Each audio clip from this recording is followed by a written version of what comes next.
نام نہیں بلکہ تشیع ایک نیٹ ورک کا نام ہے، اور یہ جیسے جیسے زمانہ گزرے گا آپ کو اس چیز کا احساس بھی ہوگا۔ بلخص 12 دن کی جنگ میں بہت کچھ دشمن کے سامنے، دنیا کے سامنے آیا ہوا کہ مسلمان تو بہت ہیں دنیا میں۔ آج آپ یہ کہیں کہ نمازیوں کی کمی ہے، کمی نہیں، حاجیوں کی کمی ہے، کمی نہیں، عمرے کرنے والوں کی کمی ہے، روزے رکھنے والوں کی کمی ہے، عابدوں کی کمی ہے، نہیں میرے عزیز۔ سوال یہ ہے کہ آج جنگ فکر ہے۔ آپ یہ نہ دیکھو کہ یہ جنگ اسرائیل کی یا ایران کی جنگ تھی، نہیں، یہ جنگ افکار ہے، دو ملکوں کی جنگ نہیں، یہ 2 افکار کی جنگ ہے۔ اب ایک فکر باطل پہ اگر 10 ملک مسلمان کے جمع ہو جائیں، 20 ملک ویسٹرن کنٹریز کے جمع ہو جائیں، وہ فکر پہ جمع ہوئے ہیں۔ ایشو یہ ہے کہ آپ ایک ملک بناتے ہیں پاکستان، اب سوال ہے کہ پاکستان میں فکر کون سی چلے گی؟ آپ نے پلاٹ لیا کہ یا مسلمان رہیں گے، دوسرا پلاٹ لیا یا ہندو رہیں گے، لیکن سوال ہے کہ جس پلاٹ پہ مسلمان رہیں گے ان کی فکر بھی مسلم والی ہوگی کہ نہیں؟ اس پلاٹ پہ اگر ہندو رہیں گے تو فکر ہندو والی ہوگی کہ نہیں؟ ایک فلم مسلمان بناتا ہے، ایک فلم ہندو بناتا ہے، تو مسلمان جب فلم بنائے گا تو اس میں فکر مسلم ہوگی کہ نہیں؟ فکر مسلم کیا ہے؟ قائد اعظم نے کہا کہ ہمارا کلچر الگ ہے۔ کلچر کہاں سے نکلتا ہے؟ فکر کہاں سے نکلتی ہے؟ آپ جس عقیدے کو مانتے ہو، جس مذہب کو مانتے ہو، وہ چیز آپ کے وجود کے اندر، آپ کے کلچر کے اندر جڑی ہوتی ہے۔ مسلمان ہے تو حجاب کرے گا، مسلمان ہے تو نماز پڑھے گا، مسلمان ہے تو قربانی کرے گا۔ اب قربانی میں جو جانور اسلام نے اجازت دی سب کی کرے گا، بھینس بھی کاٹے گا، گائے بھی کاٹے گا۔ مد مقابل ایک اور فکر ہے جسے ہندو بولا جاتا ہے۔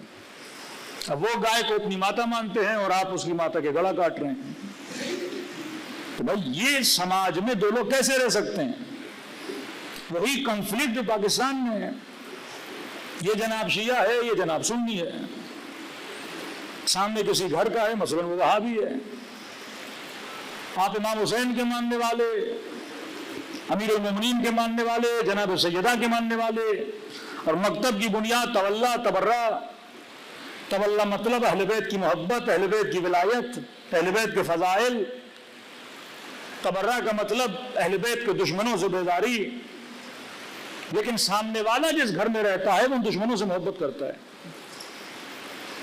یہ بالکل ایسے ہے کہ اس کی گائے کا گلا کاٹا جائے تو ماتا کا گلا کٹے گا تو ہندو تو لڑے گا۔ اسی طرح اگر آپ اس کے بزرگ کو بلا بلا کہو گے تو وہ کیا ہوگا؟ لڑے گا۔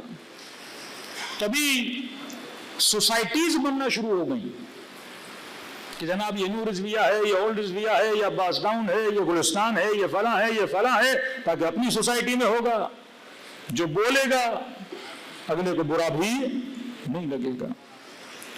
لیکن یہاں پہ امام بارگاہ بنائی ہے کسی وہابی محلے کے اندر، تو وہاں پہ ڈیلی جھگڑا ہوگا، ڈیلی لڑائی ہوگی، اگر وہ گفتگو ہو جو ان کو تکلیف دے۔ اب ہندو کے سامنے بکری کاٹو تو مسئلہ نہیں، لیکن گائے کاٹو گے تو مسئلہ ہوگا۔ تو اگر رہبر نے کہا کہ کاٹنا تو تم نے ایسے ہی ہے، جانور بدل دو، گفتگو تو کرو لیکن طرز گفتگو بدل دو تاکہ سامنے والے کو برا نہ لگے۔ یہ نہیں کہ نسلوں کو نہ بتاؤ کہ دشمن اہل بیت کون ہے، لیکن جو تمہاری گفتگو کا طریقہ ہو وہ بدلنا چاہیے، کہ کسی کے جھوٹے خدا کو بھی برا بلا نہ کہو، کیونکہ وہ اس کا عقیدہ ہے، اس کے کانشیس میں وہ چیز بیٹھی ہوئی ہے۔ نیٹ ورک آف اہل بیت کا مطلب کہ تم نے ایک سماج بنانا، ایک سوسائٹی بنانی ہے، اس سماج کے اندر افراد رہتے ہیں، ان کی سوچیں رہتی ہیں۔ تو آج جو جنگ ہے وہ جنگ افکار ہے۔ اب میں نے ایک سوسائٹی بنائی، بھائی یہاں پہ مثلاً مسلمان رہیں گے، دوسری سوسائٹی میں ہندو رہیں گے۔ مسلمان اگر اپنی سوسائٹی میں رہے گا تو اس کی افکار اور فکر کیا ہوگی؟ فکر مسلم ہوگی، وہ فکر ہندو ہوگی۔ اب ہندو کلچر میں dance is the part of worship. Dance ان کی عبادت کا حصہ ہے. جس طرح صوفیہ ناچتے ہیں تو وہ ایک ان کا طریق ہے. ڈھول لگانا، رقص کرنا، اللہ اللہ کرنا، وہ ان کی عبادت کا حصہ ہے. وہ بھی مسلمانوں کا ایک فرقہ ہے. اسی طرح ہندوؤں کے کلچر میں ڈانس ہے. موسیقی، میوزک، یہ ان کے کلچر کا حصہ ہے. پھر آپ صوفیوں کے یہاں وہاں بھی میوزک، وہ اللہ کے گیت گاتے ہیں اور وہ میوزک پہ گاتے ہیں. ان کے یہاں بھی رقص پایا جاتا ہے. ہندوؤں کے یہاں وہ بھی چیز پائی جاتی ہے. کبھی آپ ہالی ووڈ کی فلمیں دیکھیں گے، اس میں ڈانس وانس نہیں ہوتا. یہ نہیں کہ مثلا جو کرسچن ہیں وہ ڈانس کو برا مانتے ہیں، وہ بھی کلبس میں جاتے ہیں، ناچتے ہیں، سب کچھ کرتے ہیں، لیکن ان کی فلم میں نظر نہیں آتا کیونکہ بیک گراؤنڈ کرسچینٹی کا بیک گراؤنڈ ہے. کرسچینٹی میں، مسیحیت میں ڈانس کا کوئی کانسیپٹ نہیں ہے. یہ اور بات ہے آج بے دین ہو گئے تو ہر کام کر رہے ہیں، لیکن ہندو مکتب میں، ہندو مذہب میں کیونکہ ڈانس ان کے کلچر کا حصہ ہے، لہٰذا ان کے ہر مووی میں آپ کو ڈانس نظر آتا ہے. مطلب آپ یہ تصور کر ہی نہیں سکتے کہ انڈیا کی مووی اور گانا نہ ہو. لیکن ہالی ووڈ کی کئی فلمیں آپ اٹھا لیں گے، اس میں گانا نہیں ہوگا کیونکہ وہ اس کے کلچر کا حصہ ہے. اب یہ بے وقوف مسلمان جس نے مثلا ملک بنایا پاکستان کے نام سے، کہ بھائی تم نے بنایا کیوں؟ تاکہ مسلم کلچر ہو. اب مسلم بنے اور فلم بناؤ، کاپی کس کو کر رہا ہے؟ اس انڈیا کو کاپی کر رہا ہے. بھائی جب تم نے کاپی ہی کرنی تھی تو تم پھر یہاں کیوں آئے؟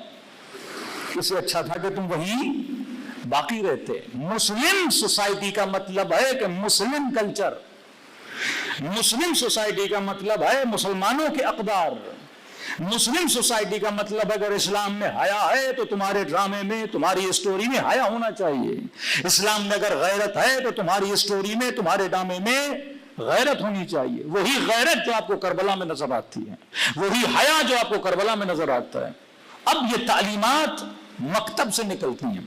اب سوسائٹیز آپ لاکھ بناؤ، لیکن فکر اگر ان کے ساتھ مل گئی تو ان کو مسئلہ اس سے نہیں ہے کہ آپ 10 مسلمانوں کے ملک بناؤ، کہ تم 20 بنا دو، تم 40 بنا دو، لیکن ہم تجھے فکر اسلام پہ چلنے نہیں دیں گے. فکر جو ہوگی وہ فکر باطل ہوگی. یؤمنون بالجبت والطاغوت کا مطلب یہی ہے کہ ایمان کس پہ رکھتے ہیں؟ طاغوت کی فکر پہ رکھتے ہیں.